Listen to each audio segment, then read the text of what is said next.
Bonsoir. Merci d'être au rendez-vous. Alors ce soir, nous avons le plaisir d'accueillir Catherine Lefay, maître de conférence à l'Institut de chimie radicalaire. Après avoir obtenu son doctorat en chimie et physiochimie des polymères à l'université Pierre et Marie Curie en 2006, elle est depuis 2007 maître de conférence au sein de l'ICR. Elle est spécialiste de la synthèse de polymères et en particulier d'architecture macromoléculaire complexe, copolymères à blocs greffés à gradient de composition par polymérisation radicale contrôlée par les nitroxydes. Ce soir, à travers sa conférence, elle va nous présenter la méthode développée pour conférer une activité antibactérienne à de nombreuses familles de polymères, et ce, sans utiliser d'antibiotiques ou de composés biocides. Je vous rappelle que la conférence dure entre 45 minutes et 1 heure de présentation, 30 minutes d'échange avant de libérer la salle. Et s'il vous plaît, éteignez vos portables. Je vous souhaite une bonne soirée. C'est à vous. Merci beaucoup pour cette introduction et merci à vous donc, de vous être déplacés ce soir.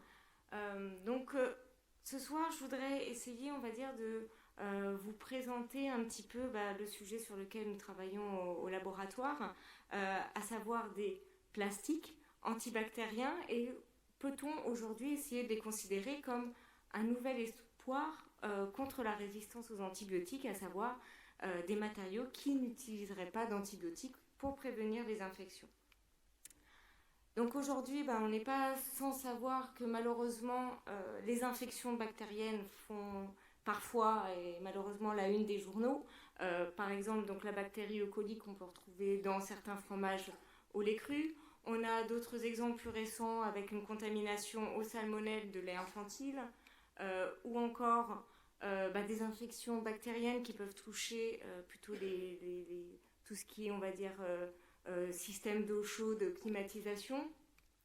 Et enfin, donc, on va dire un point particulier d'une bactérie qui avait fait la une, mais qui n'avait peut-être pas eu autant l'impact des autres infections, de certaines bactéries qui semblent aujourd'hui pouvoir résister à tous les antibiotiques qu'on peut utiliser pour essayer de les combattre. Donc là, dans cet exemple-là, c'était le cas d'une bactérie donc, qui avait été pour la première fois, on va dire, observée en Australie.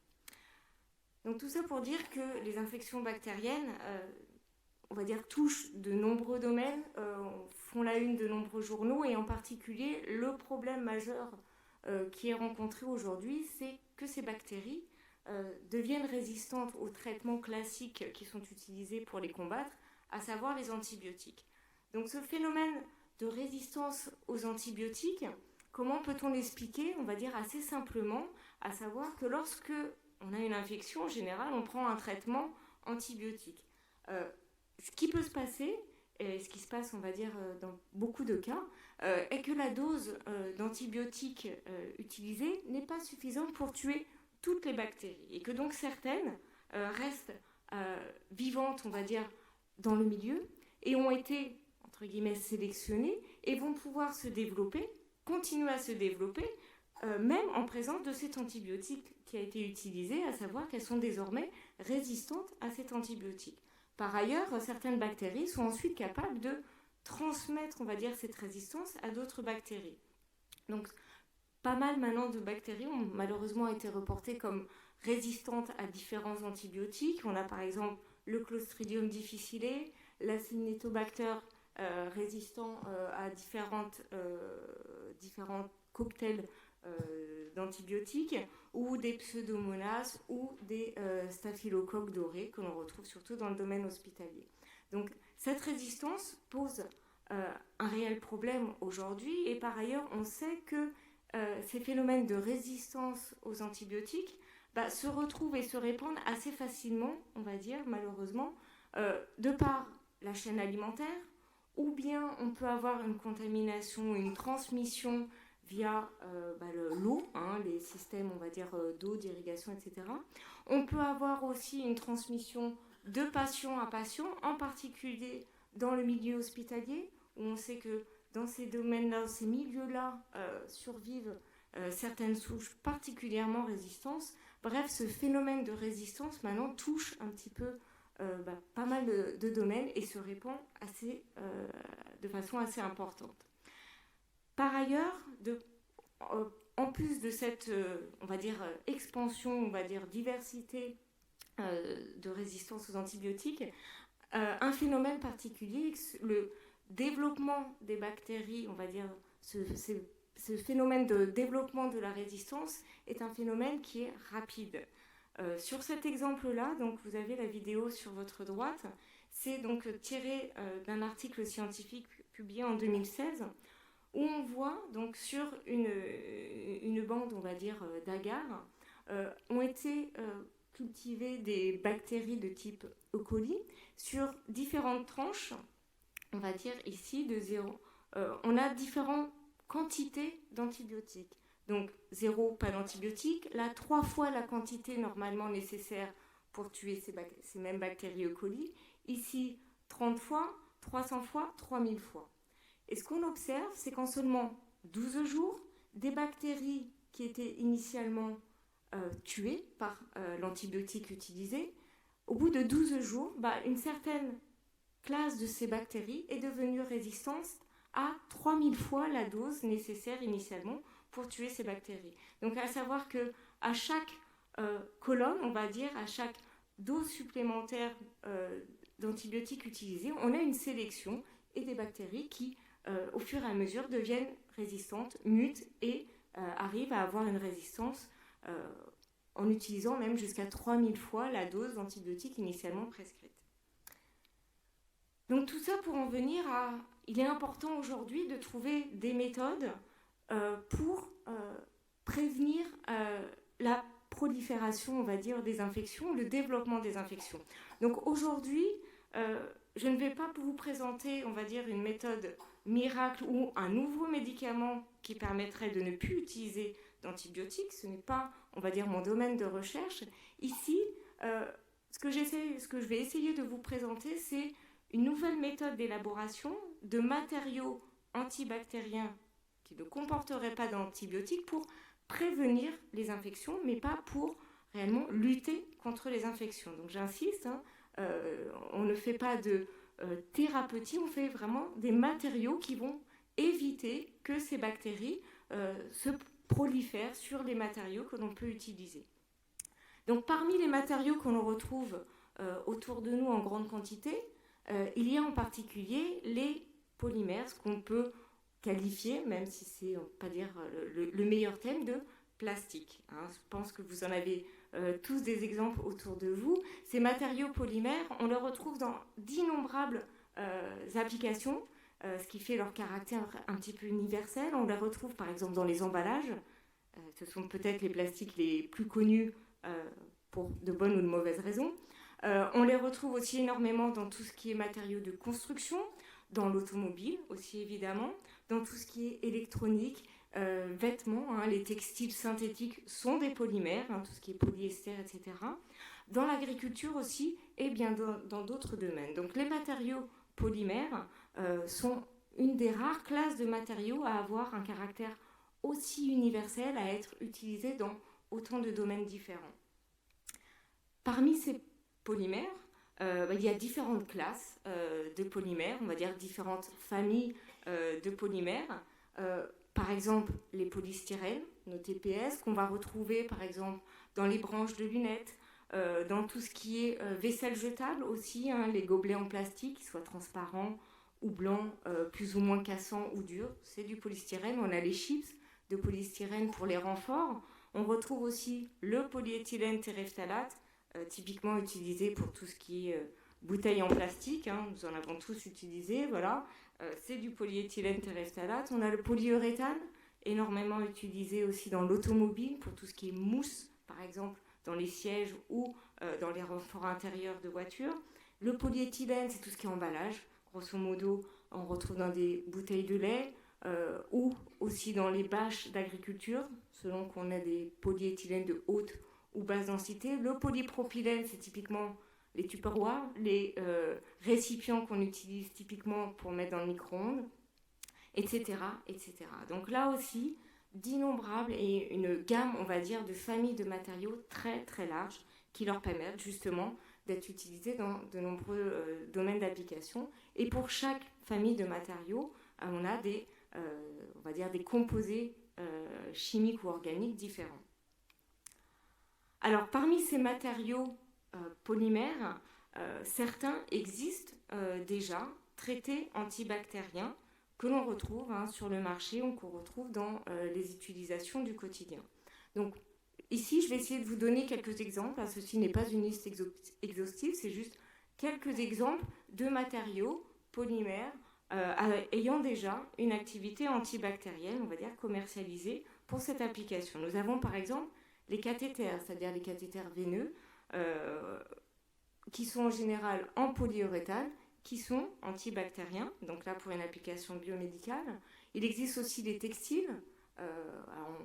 Souvent, ce n'est pas qualifié d'antibactérien, mais on va parler de textiles anti-odeur. Donc là, on a plutôt tout ce qui est polyamide, polyester. On a les emballages aussi, évidemment, antibactériens. Donc pour les emballages, je vais le développer un petit peu après. Souvent, ce n'est pas l'emballage en lui-même, mais on rajoute quelque chose en plus qui va conférer une activité antibactérienne à l'emballage. On a les semelles de chaussures, par exemple, aussi, en polyester ou en polyéthylène terephthalate, anti-odeur, antibactérien, tout ce qui est aussi drap, matelas, etc., ou les tubulures, là aussi, pour une application médicale, en général, en polychlorure de vinyle. Donc tout ça pour dire, c'est qu'il existe des matériaux polymères antibactériens. Donc j'ai choisi quelques exemples pour vous montrer un petit peu comment aujourd'hui ces matériaux sont préparés. Donc, tout d'abord, grosso modo, quelles sont, pour faire simple, les deux grandes méthodes d'élaboration de matériaux polymères antibactériens. Grosso modo, il y a deux méthodes principales. Soit on va modifier que la surface du matériau, ou bien on va essayer de modifier, je dirais, le matériau dans sa forme complète en y insérant certaines molécules. Donc si on considère juste la modification de surface, donc imaginons nous avons un matériau polymère antibactérien, pour modifier la surface, en général, on va venir soit greffer des molécules ou des particules à la surface, ou bien déposer des molécules. Donc ça, ce sont des méthodes que l'on peut utiliser avec des petites molécules, par exemple des catalyseurs, des composés, on va dire, acides, etc., ou venir greffer certaines chaînes d'un autre polymère que l'on sait antibactérien. Donc l'avantage de cette technique, c'est qu'on ne touche pas au matériau en lui-même, c'est-à-dire que les propriétés mécaniques du matériau restent intactes vu qu'on modifie que la surface. Par contre, en ne modifiant que la surface, on a une activité qu'en surface, à savoir si le matériau est endommagé ou si, on va dire, imaginons il est une section, on va dire, il a été coupé, l'intérieur du matériau, lui, n'est pas traité. Et en général, ces méthodes de greffage ou de modification de surface sont assez longues et coûteuses. Une autre approche consiste donc à venir plutôt disperser des molécules au sein du matériau. Donc on va plutôt venir, dans ce cas-là, essayer de disperser des petites molécules, des antibiotiques, des agents biocides ou des nanoparticules métalliques, d'argent, de titane. Donc l'avantage, c'est que par ce protocole-là, on va dire que c'est assez facile d'accès, je dirais, parce que les petites molécules qu'on veut insérer au sein du matériau sont commercialement disponibles, assez faciles à se procurer, donc on n'a pas trop de problèmes, on va dire, à ce niveau-là. Par contre, le problème qui se pose en général, c'est que ces petites molécules, parce qu'elles sont petites, lorsqu'elles sont au sein du matériau, vont pouvoir quitter ce matériau, ce qu'on appelle le relargage. Donc en quittant le matériau perd son activité antibactérienne, donc ce qui est en général pas ce que l'on veut. Et en plus, les molécules sortant du matériau vont pouvoir, entre guillemets, contaminer ou les personnes les utilisant ou l'environnement. Donc là, vont se poser des problèmes de toxicité. Et si on utilise des antibiotiques, si l'antibiotique est relargué tandis qu'on ne le veut pas, ça contribue au phénomène de résistance aux antibiotiques, qui est malheureusement aussi bien connu aujourd'hui. Alors, je vais essayer ici de vous donner quelques exemples concrets de matériaux que l'on connaît qui sont utilisés aujourd'hui, on va dire dans la vie du quotidien. Donc, j'ai choisi tout d'abord l'exemple des emballages antibactériens. Donc, ces emballages antibactériens font partie de la classe des emballages actifs ou intelligents. Ils ont été développés initialement dans les années 70 au Japon, avant d'arriver aux États-Unis puis en Europe dans les années 90. Alors leur but est évidemment de préserver la qualité des aliments et d'augmenter leur temps de conservation en évitant la contamination par d'éventuels agents pathogènes. Donc on retrouve aussi différentes méthodes d'élaboration de ces emballages antibactériens. Peut-être le plus connu aujourd'hui est l'utilisation de sachets que l'on ajoute en fait, ou qu'on vient coller sur l'emballage, ou qu'on a incorporé dans l'emballage. Ce sachet va être en général soit un piège à oxygène ou à l'humidité, et va venir produire un gaz, typiquement du CO2, mais pas seulement parfois, qui va venir, on va dire, faire une espèce d'atmosphère inerte pour prévenir la prolifération bactérienne et prolonger le temps de conservation. Une autre approche consiste à disperser un composé volatile ou non dans l'emballage. On retrouve par exemple des éolytes d'argent ou bien du tricloxan, un jambiocide, ou des huiles essentielles, on va dire un petit peu moins souvent. Et enfin, la dernière méthode reprend celle que je vous avais présentée au préalable, c'est-à-dire qu'on va pouvoir essayer de venir modifier la surface de l'emballage par un greffage covalent de molécules. Donc cette méthode est certainement la moins développée aujourd'hui. On peut par exemple venir greffer des enzymes, des polyamides, des acides organiques pour venir modifier vraiment que la surface de l'emballage. Et à l'étude, mais non commercialisée encore, on retrouve des emballages qui peuvent relarguer des composés antimicrobiens ou bien des lysozymes ou bien des composés antioxydants. Et ça, je souligne que c'est à l'étude, ce qu'on retrouve entre guillemets dans la littérature, mais qui ne sont pas commercialisés actuellement. Donc, si on reprend ces deux approches, principalement, on va avoir soit des emballages qui peuvent interagir avec les aliments directement, avec éventuellement donc des migrations de composés de l'emballage vers l'aliment, ou bien des emballages qui vont interagir avec l'atmosphère, comme par exemple en relarguant un gaz qui peut ensuite venir interagir avec l'aliment. Donc, quelle que soit la méthode utilisée, on peut se poser des questions de toxicité, de longévité de la méthode, de stabilité de l'emballage, et se pose aussi en général donc, des questions de coût de production. Et le problème est que chaque emballage, en particulier dans le cas des emballages alimentaires, doit être adapté à chaque produit que l'on veut emballer, à savoir la méthode qu'on va utiliser pour emballer une viande ne sera pas la même que si c'est un poisson, que si c'est des fruits, des légumes ou un fromage, etc. Donc c'est une méthode qui n'est pas universelle. L'autre exemple que j'ai choisi, cette fois-ci, relève du domaine biomédical, à savoir les cathéters. Donc je vous avais parlé il y a ça quelques transparents. On a là aussi deux approches, donc soit modification en surface, par exemple avec un polymère, par exemple du polyhexaméthylène biguanidine, ou bien on vient incorporer des petites molécules dans le cathéter, par exemple des agents antibiotiques, de la chlorhexidine ou des nanoparticules métalliques. Ce sont les deux grandes méthodes d'élaboration aujourd'hui de cathéters antibactériens qu'on peut retrouver par exemple dans le milieu hospitalier.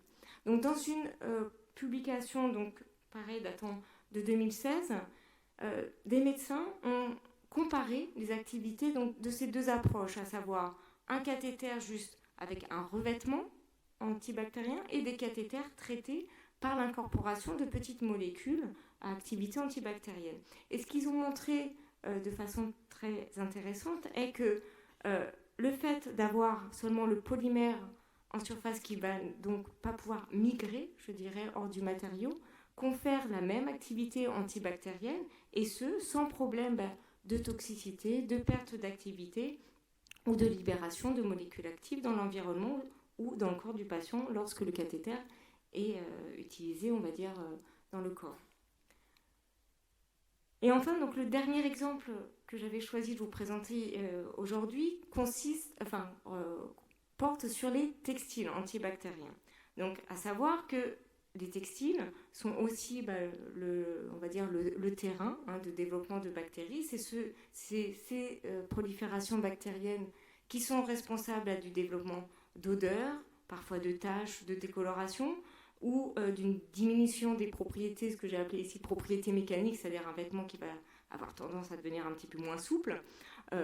Et ça revient de la prolifération de certaines bactéries. Donc, pour lutter contre ces proliférations, ce qu'on utilise actuellement est l'imprégnation de fibres par des nanoparticules métalliques d'argent, de titane, ou en faisant un revêtement, on va dire une incorporation de quarks, c'est-à-dire des ammoniums quaternaires. Avec cette approche-là, on peut aussi, là encore, se poser la question de la longévité du traitement, à savoir qu'au bout d'un certain nombre de lavages, on peut penser que ces revêtements, on va dire, ces petites particules à la surface des fibres vont avoir tendance, entre guillemets, à être éliminées au fur et à mesure des lavages. Un autre problème qui peut se passer est, lorsqu'en contact avec la peau, avoir éventuellement des phénomènes d'irritation de par la présence de ces molécules. Donc pour résumer un petit peu, sur les matériaux polymères antibactériens que l'on peut retrouver aujourd'hui autour de nous, on a en général donc certaines questions qui reviennent, qui sont redondantes, à savoir des problèmes de relargage et de toxicité lorsqu'on utilise en particulier des antibiotiques ou des agents biocides, une perte d'activité dans le temps. En particulier, on peut se poser la question dans le cas des textiles, des méthodes d'élaboration qui peuvent être longues et coûteuses, en particulier, là je pense à tout ce qui est greffage de surface, et des méthodes d'élaboration qui ne sont pas universelles, à savoir que chaque application va nécessiter une approche particulière et que cette approche va aussi dépendre du matériau que l'on veut rendre antibactérien, si c'est un polyéthylène, un polystyrène, et si on vise une application alimentaire, médicale, textile ou autre. Donc, il devient assez important, et en particulier lorsqu'on utilise des petites molécules, typiquement des antibiotiques. Donc, une des problématiques qui se pose aujourd'hui est que peut-on utiliser à la place des antibiotiques si on veut l'incorporer dans des matériaux pour les rendre antibactériens. Donc aujourd'hui, on sait il existe d'autres molécules antibactériennes à part les antibiotiques. Donc dans la nature, on retrouve par exemple ce qu'on appelle les peptides antimicrobiens. Ces peptides antimicrobiens, on peut les retrouver donc de façon naturelle chez les reptiles, scorpions, serpents, les amphibiens, les insectes, les plantes, les mammifères, mais aussi chez l'homme. Donc la nature regorge, on va dire, de molécules antibactériennes sous la forme de peptides. Selon le type de peptide, on va avoir différentes familles, on va dire, et on sait aujourd'hui, après avoir isolé ces peptides, on sait les refaire de façon synthétique, c'est-à-dire qu'on sait refaire à l'échelle du laboratoire, grâce à un synthétiseur, resynthétiser les peptides naturellement présents dans la nature. Le seul problème, c'est que ces synthèses sont en général assez longues, coûteuses, et qu'à la fin de la synthèse, on récupère une faible quantité de peptides, quelques milligrammes. Par contre, le gros avantage que présentent ces peptides antimicrobiens est que, jusqu'à ce jour, on n'a pas observé de phénomène de résistance bactérienne lorsqu'on utilise ces peptides. Pourquoi ?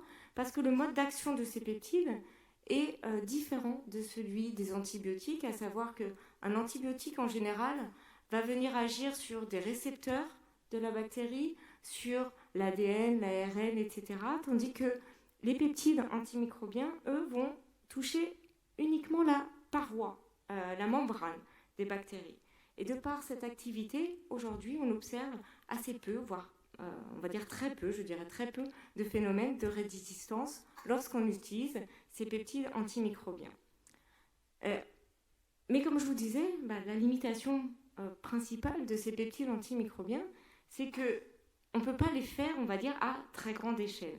Donc la nature les synthétise, mais peut-on essayer de faire des molécules un peu similaires, mais en utilisant une autre approche ?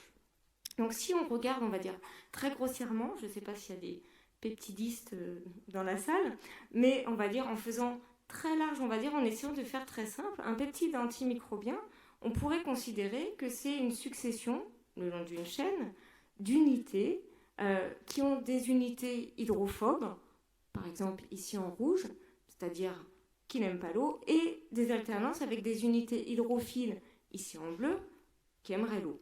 Donc on pourrait considérer qu'un peptide antimicrobien, si on le regarde vraiment de très loin, on peut dire que c'est une alternance de ces différents types, de ces deux types d'unités. Et on peut alors essayer de faire une analogie, on va dire, avec des polymères synthétiques, c'est-à-dire des polymères, comme on sait le faire à l'échelle industrielle, des polymères type plastique, en se disant, peut-on essayer de faire le même type d'alternance, mais en utilisant d'autres composés initiaux, à savoir d'autres types de monomères, mais qui comporteraient un des unités hydrophobes, puis l'autre des unités hydrophiles. Peut-on essayer d'en faire des chaînes de polymères en alternant, en polymérisant des unités de ce type pour mimer les peptides antimicrobiens? Donc, où l'idée, ce serait faire un polymère synthétique avec des unités hydrophiles hydrophobes, donc avoir un caractère, ce qu'on appelle amphiphile, et en plus, chose que j'ai oublié de préciser, ces peptides antimicrobiens sont en général chargés positivement, donc cationiques. Et ça, oui, on sait le faire, on va dire, si on regarde dans la littérature, ces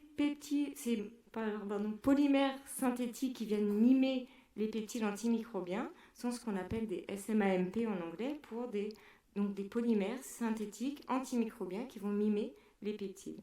Si on fait, on va dire, un petit tour de la littérature, on retrouve deux grands types de SMAMP, à savoir des macromolécules qui vont avoir une structure, ce qu'on appelle diblocs, c'est-à-dire deux parties différentes, une partie plutôt hydrophile chargée positivement, puis une partie hydrophobe non chargée et donc plutôt qui n'aime pas l'eau, ou bien on retrouve des copolymères, ce qu'on appelle statistiques, où on va avoir une alternance, je dirais, aléatoire des unités hydrophiles et hydrophobes le long de la chaîne. Alors, pourquoi il est intéressant d'avoir un polymère qui soit cationique, comme le sont les peptides antimicrobiens? C'est parce que ces polymères vont naturellement venir attaquer principalement la paroi, la membrane des bactéries, parce qu'on sait que la membrane des bactéries est plus chargée négativement, je dirais, que les autres parois par exemple, des cellules mammaliennes. Donc, naturellement, ces molécules vont aller principalement attaquer la paroi des bactéries et non des cellules qui ne sont pas des bactéries. Donc, l'avantage de cette approche en utilisant les SMAMP est que si on a le même phénomène, on va dire, le même mécanisme d'action que des peptides antimicrobiens, on peut, on va dire, normalement penser qu'on aura, pareil, pas de phénomène de résistance. Le gros avantage que présentent les SMAMP par rapport aux peptides antimicrobiens est que, comme les polymères synthétiques dont je vous ai parlé, les polystyrènes, les polyéthylènes, etc., on sait les faire à grande échelle, c'est-à-dire qu'à la fin de chaque synthèse, on peut avoir des grammes, des kilogrammes, voire plusieurs milliers de grammes, comme on sait le faire industriellement. Et enfin, l'autre dernier gros avantage, c'est que, comme je vous ai montré, il existe plein de familles différentes de polymères, et bien seulement en changeant la nature de l'unité que l'on va polymériser, on a un large choix de types de monomères ou d'architecture, de longueur des chaînes avec lesquelles on peut jouer pour contrôler, je dirais, pour modifier l'activité du polymère, du SMAMP que l'on veut préparer. Donc, pour préparer ces SMAMP, il existe différentes approches.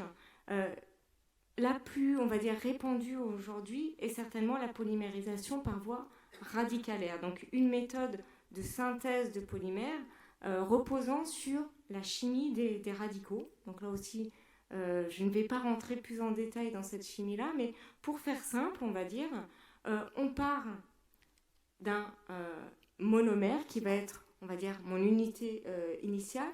On va la faire réagir par ce qu'on appelle une réaction de polymérisation pour créer la chaîne de polymères. Donc, grosso modo, on imagine partir d'une bille et on enfile ces billes les unes à la suite des autres le long d'un fil pour former un collier. On est passé du monomère à la chaîne de polymères. Donc, c'est l'étape de polymérisation. On passe du monomère à la chaîne, donc de la perle, je dirais, au collier. L'avantage de la polymérisation radicalaire, donc qui va utiliser une chimie radicalaire pour passer du monomère, je dirais, au polymère, c'est qu'on a un très large choix ici de types de monomères que l'on va pouvoir faire réagir. On a tout ce qui est styrénique, les chlorures de vinyle, les métacrylates, les acrylates, et j'en passe. On peut facilement faire cette étape de polymérisation au laboratoire, mais aussi à l'échelle industrielle. C'est peut-être le procédé, on va dire, le plus utilisé industriellement aujourd'hui pour faire des polymères synthétiques. L'autre avantage, c'est que cette technique peut être utilisée dans l'eau, même si là, pour ce que je vais vous présenter aujourd'hui, nous n'en avons pas fait usage. Et un des gros avantages, c'est que cette technique de synthèse, contrairement à d'autres techniques, l'anionique, etc., est très peu sensible aux impuretés ou à l'eau, donc très facile à mettre en œuvre. Donc c'est on va dire, cette technique de polymérisation radicalaire présente de très nombreux avantages de synthèse. Dans ces techniques de polymérisation radicalaire, il existe encore des techniques encore plus spécifiques qui permettent de contrôler exactement, on va dire, ou précisément les chaînes que l'on veut synthétiser. Donc parmi ces techniques, on va dire, particulières, ce que je vais vous présenter, parce que c'est celle que nous avons utilisée au laboratoire pour préparer, on va dire, nos matériaux antibactériens, et celle qui repose sur des nitroxydes. Donc là aussi, je n'irai pas plus loin, on va dire, dans la chimie, mais juste, on va dire, on utilise des nitroxydes lors de la polymérisation radicalaire pour avoir un contrôle très précis des chaînes que l'on va synthétiser, des chaînes de polymères. On va pouvoir contrôler à la fois leur longueur, est-ce qu'on veut des longues chaînes, des petites chaînes, l'architecture, est-ce qu'on veut plutôt des copolymères à bloc, statistiques, on pourrait imaginer d'autres architectures. On peut très finement contrôler la composition, c'est-à-dire, là dans notre cas, on veut contrôler le rapport ratio hydrophile-hydrophobe. Et par ailleurs, on va, grâce à cette méthode, pouvoir s'assurer que toutes les chaînes soient identiques entre elles, ce que ne permet pas les techniques, on va dire, de radicalaire classiques. Donc la NMP, on l'a utilisée, par exemple, et c'est reporté, on va dire, pour pouvoir faire tout ce type d'architecture assez complexe, que je ne vous détaillerai pas plus, mais voilà, on peut, grâce à la NMP, pouvoir faire des architectures très particulières, des greffés, des polymères en étoile, des dendrimères, etc., etc. On peut contrôler exactement ce qu'on va avoir en bout de chaîne. Voilà, c'est grosso modo une technique de synthèse qui permet de faire des polymères à façon, ou ce que j'appellerais de la dentelle de polymérisation. On va chercher les détails très fins. Et au sein du laboratoire, nous avons développé cette technique, plus spécifiquement de NMP, en partenariat avec la société Arkema, a été développé en particulier ce qu'on appelle le block builder, qui est la molécule, on va dire, qui permet d'amorcer, de lancer les polymérisations et en même temps de faire qu'on a un bon contrôle de tout ce qui va se passer pendant la polymérisation. Donc en particulier avec cette technique-là, on a pu prouver au sein du laboratoire qu'on pouvait faire des architectures complexes, qu'on pouvait travailler en milieu aqueux, faire des milieux dispersés, des molécules, on va dire, qui vont s'organiser très finement dans le matériau, des bioconjugués, etc. Donc cet amorceur, donc le block binder, sur lequel je vais revenir plus tard, est aujourd'hui commercialisé par Arkema, c'est-à-dire qu'on peut l'acheter, on va dire, l'utiliser, on va dire, assez facilement. Et un des avantages pour les applications, en particulier applications médicales, est que cet amorceur, le block builder, a prouvé être non toxique, ainsi qu'une des molécules, on va dire, qui lui est associée. Alors, là, ici, je vous ai parlé jusqu'à présent de la synthèse des polymères, à savoir qu'à la fin d'une polymérisation, en général, on a une poudre, ou par exemple des molécules qui sont, on va dire, sous forme solide. Or, pour faire un objet, il va falloir une étape pour passer de cette poudre à l'objet. Donc ça, c'est tout ce qui est l'étape de mise en forme. En général, ce qui va passer par une étape d'extrusion. Donc pour faire cette transition entre le matériau solide issu de la synthèse du polymère et l'obtention d'un objet, on va donc utiliser une étape d'extrusion, ce qu'on appelle la mise en forme. Alors, j'ai pris ici, donc, récupéré un film pour essayer d'illustrer un petit peu en quoi consiste cette étape de mise en forme? Qu'est-ce que l'extrusion? Donc, on va utiliser en général une extrudeuse avec une presse à injecter. Donc, voici un exemple d'extrudeuse. On va dire il en existe différents types. Voici un exemple. Donc, dans l'entonnoir, on verse des granulés, donc qui sont, par exemple, le polymère que l'on souhaite utiliser pour confectionner l'objet final. Ces granulés vont ensuite arriver dans l'extrudeuse, qui est composée d'une seule ou de deux vis, donc qui vont tourner, on va dire, et vont venir malaxer les granulés. Et le long de cette vis, on va avoir différentes sections, plus ou moins chaudes, qui vont faire fondre ces granulés pour en avoir une espèce de pâte. Une fois fondu, on est donc maintenant prêt pour, par exemple, injecter ce polymère fondu dans un moule. Donc là, pour obtenir l'objet qu'on avait initialement, cette espèce de boîte. Donc le polymère fondu est injecté dans le moule. Le moule, une fois rempli, va être refroidi. Et ensuite, on n'a plus qu'à récupérer l'objet. Donc ça, c'était l'étape d'extrusion. Donc le travail que nous avons effectué au laboratoire a porté sur, comme je vous disais, d'essayer d'élaborer des matériaux antibactériens, entre guillemets nouveaux, qui n'utiliseraient pas d'antibiotiques. Donc le concept que nous avons utilisé, développé et breveté en juillet 2017 consiste à utiliser des copolymères de type SMA-MP, mais en très faible quantité, c'est-à-dire en termes de quantité juste comme un additif, pour pouvoir les incorporer dans différentes matrices de polymères déjà connues et utilisées industriellement. Donc là où l'idée, c'est on a préparé un copolymère de type SMA-MP par la technique de polymérisation que je vous ai présentée en utilisant des nitroxyles pour bien contrôler exactement la structure, la composition de ce copolymère. Et ensuite, on va essayer de l'incorporer le plus facilement possible et à la plus faible quantité possible dans différentes matrices de polymères pour rendre un matériau qui était initialement non actif, pour le rendre actif. Donc, le concept était de pouvoir développer un procédé polyvalent qui puisse s'appliquer à la plus large gamme possible de matériaux polymères, des polyestyrènes, des polyéthylènes, etc. D'avoir un procédé simple, c'est-à-dire que pour l'industriel, un procédé qui ne nécessite pas de devoir changer totalement le mode de fabrication, d'élaboration des matériaux tels qu'il utilisait précédemment. D'avoir donc un matériau devenu antibactérien qui soit antibactérien contre différentes souches de bactéries, à savoir des bactéries de type Gram+, Gram-, et que ce matériau, contrairement à pas mal de matériaux qu'on retrouve aujourd'hui sur le marché, ne perde pas d'activité dans le temps, à savoir que cette activité antibactérienne perdure, quelle que soit l'utilisation et le temps d'utilisation.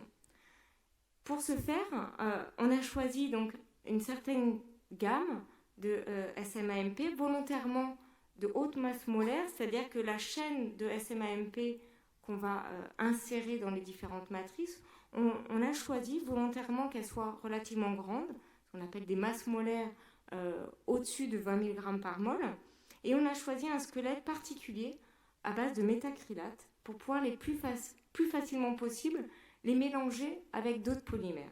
Donc, vous pourriez me demander, mais pourquoi on va dire s'embêter à a priori utiliser des méthodes de polymérisation de synthèse assez complexes? Pourquoi utiliser de la NMP, pas juste des techniques classiques, et faire un polymère que l'on saurait être antibactérien? On sait qu'il en existe certains types sur le marché.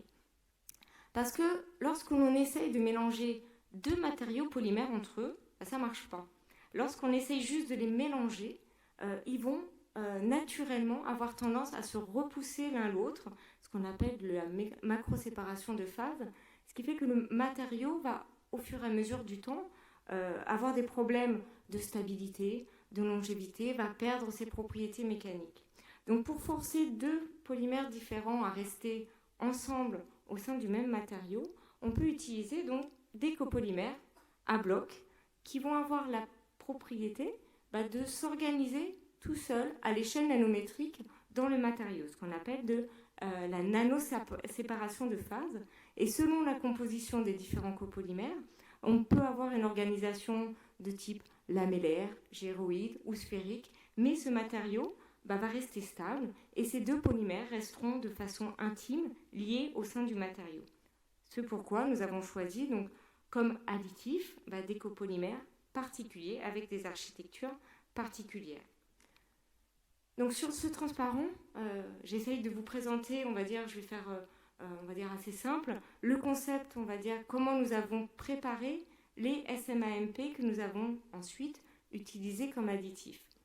Donc, comme je vous avais dit, les SMAMP, on peut considérer que ça va être une alternance d'unités hydrophile-hydrophobe. Donc, nous avons choisi deux monomères différents, un hydrophobe qui est du butylméthacrylate et un hydrophile qui est en rouge, le NN-diméthylaminoéthylméthacrylate. Hop, je vais revenir. Voilà. Comme molécule pour pouvoir amorcer la polymérisation et contrôler réellement la synthèse, donc nous avons utilisé le block builder dont je vous avais déjà parlé. Et à la suite de ces polymérisations, on a ensuite modifié ou pas de façon permanente l'unité amine, on va dire, la fonction amine qui est là, pour introduire des charges cationiques permanentes ou pas. Donc nous avons préparé différentes gammes de copolymères avec différentes architectures, D-block ou statistiques. Nous avons fait varier, par exemple, alors un point sur lequel je ne reviendrai pas ici, l'utilisation d'un certain comonomère, mais ceci relève en fait de la méthode de synthèse en elle-même, et la présence de charges permanentes ou pas, c'est-à-dire est-ce que le copolymère doit être toujours chargé positivement ou bien est-ce qu'il suffit qu'il soit légèrement chargé en fonction du pH. À l'issue de ces synthèses, nous avons fait un screening de toutes ces molécules, à savoir que nous avons étudié leur activité antibactérienne sur différentes souches de bactéries et nous avons regardé est-ce que ces copolymères, c'est-à-dire seuls, en solution, sont hémolytiques, c'est-à-dire vont venir dégrader ou tuer des globules rouges. Donc, à l'issue de ces deux tests, l'activité antibactérienne et le caractère hémolytique, nous avons sélectionné quelques copolymères que nous avons considérés être les plus actifs et ensuite nous avons inséré ces copolymères dans différentes matrices de matériaux.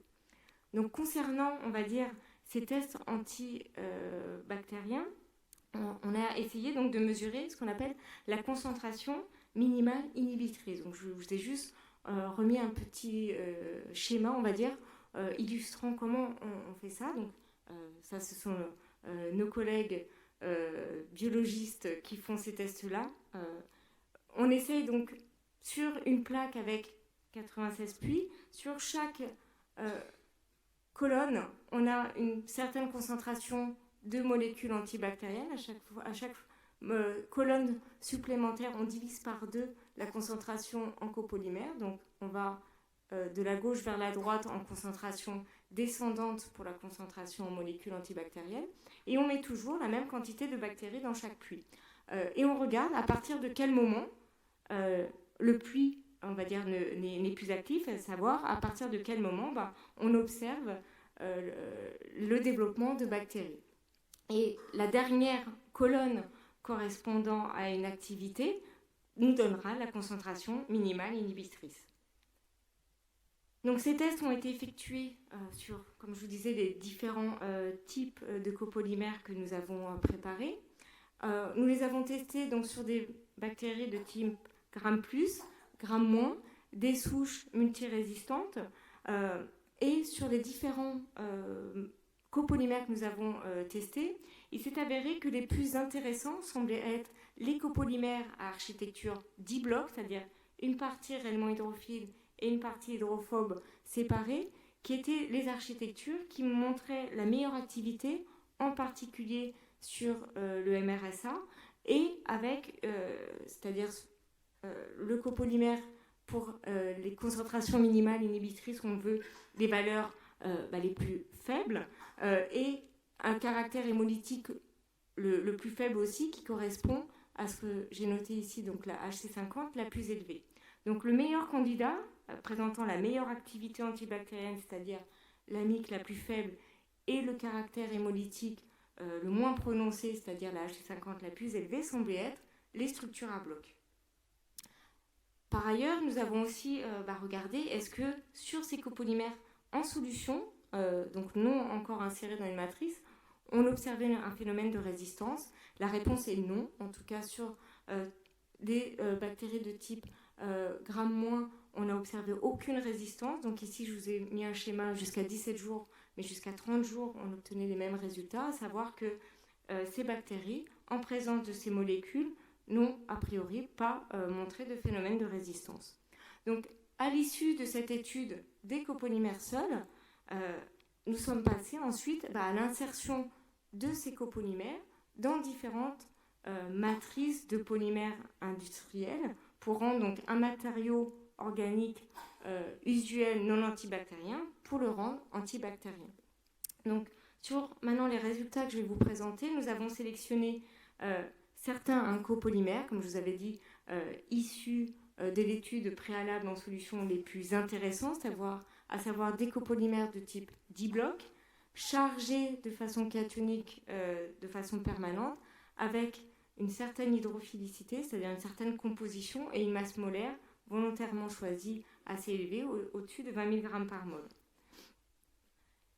Donc ces tests d'insertion dans différents matériaux ont été effectués sur des polyméthacrylates de méthyle, qui sont typiquement ce qu'on appelle le plexiglas, sur des polylactides, qui est aujourd'hui un polymère biodégradable que l'on retrouve dans pas mal d'applications lorsque l'on veut des matériaux organiques polymères biodégradables, des polycarbonates que l'on retrouve aussi dans d'innombrables applications, le polycarbonate étant un matériau extrêmement résistant, ayant la même indice de réfraction que le verre, ou les polyéthylènes téréphtalate glycol pour tout ce qui est emballage, les polyéthylènes aussi emballage, ou le polystyrène.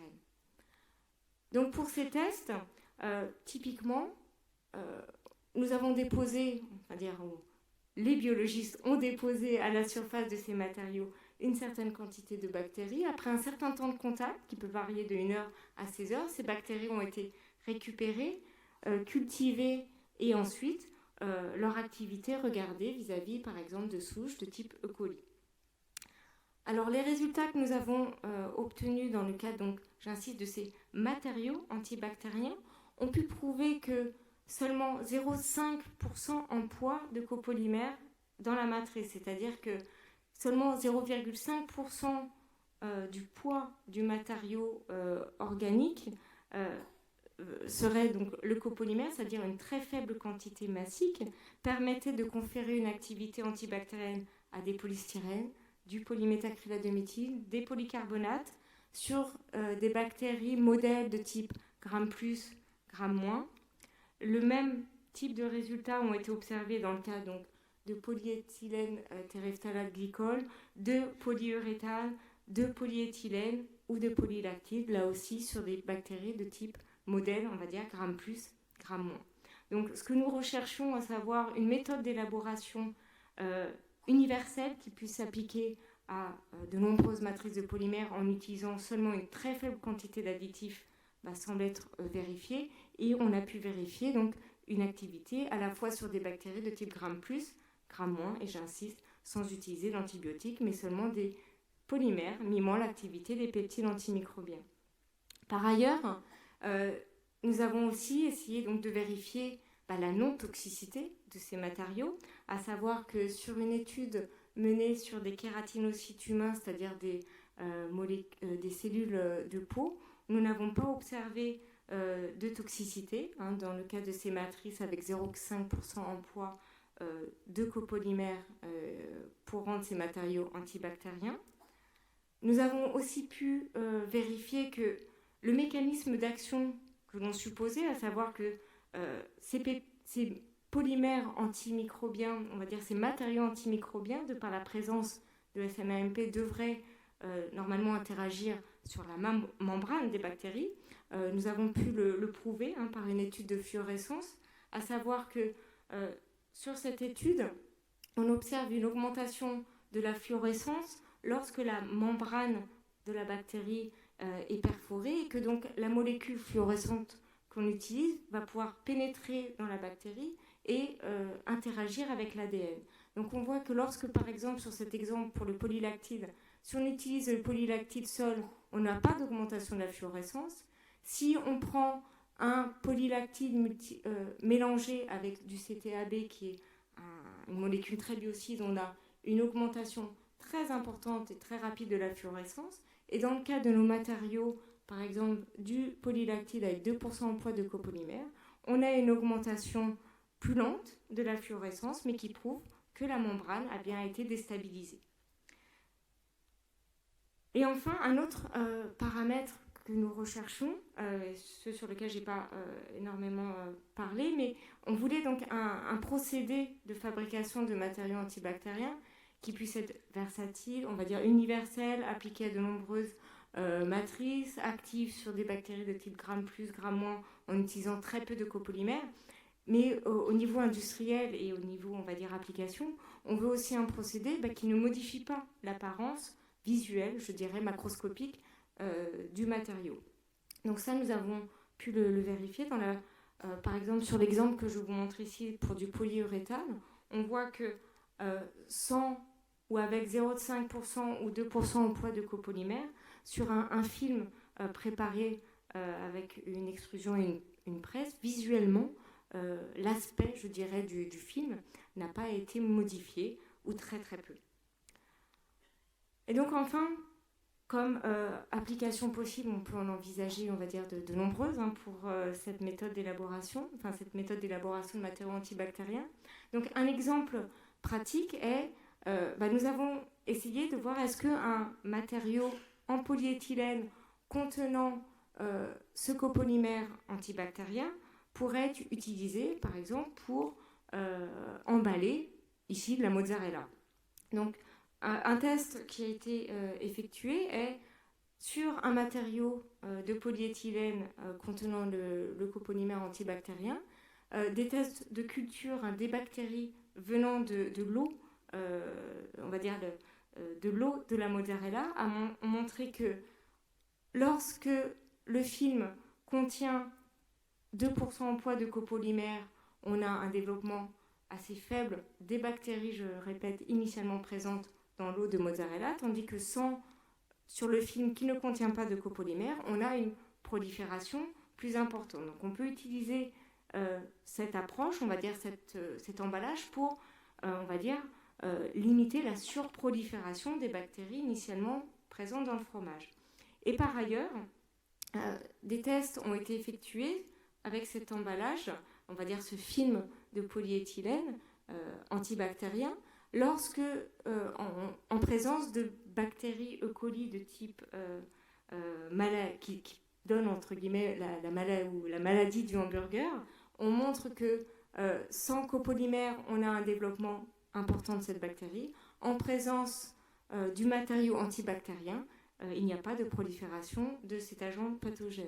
Et enfin, dans le cas de la listeria, même résultat, sur le film contenant le copolymère, c'est-à-dire le polyéthylène antibactérien tel que préparé, nous n'avons pas de développement de listeria, tandis que sur le film témoin, c'est-à-dire un polyéthylène ne contenant pas de copolymère antibactérien, on a un développement de ces bactéries de type listeria. Donc cette approche que j'ai essayé de vous présenter aujourd'hui d'élaboration de matériaux antibactériens peut être envisagée pour de nombreuses applications. Donc ici je vous ai montré par exemple pour l'emballage alimentaire, mais on peut aussi l'envisager évidemment pour tout ce qui est préparation de matériaux pour des dispositifs médicaux, ou bien pour préparer tout ce qui est équipement, fourniture qui serait traitée antibactérienne pour éviter on va dire la prolifération ou la contamination bactérienne, des textiles aussi, on va dire pour différents types d'applications, voilà, et certainement encore d'autres. Donc pour finir, je voudrais remercier toutes les personnes qui ont contribué à ce travail, en particulier les étudiants, Tarek, SLIM, qui sont ceux qui, à la paillasse, ont pu synthétiser ces copolymères, qui sont ceux qui ont vraiment fait développer ce projet.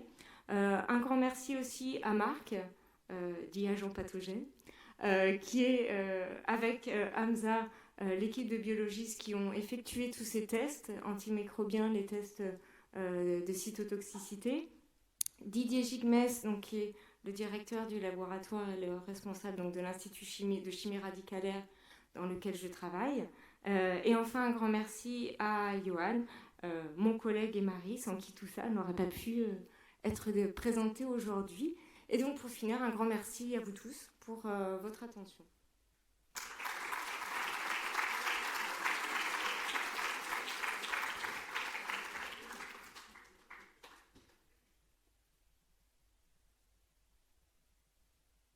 Marche plus ? Si, c'est bon. Merci beaucoup. Est-ce qu'il y a des questions ?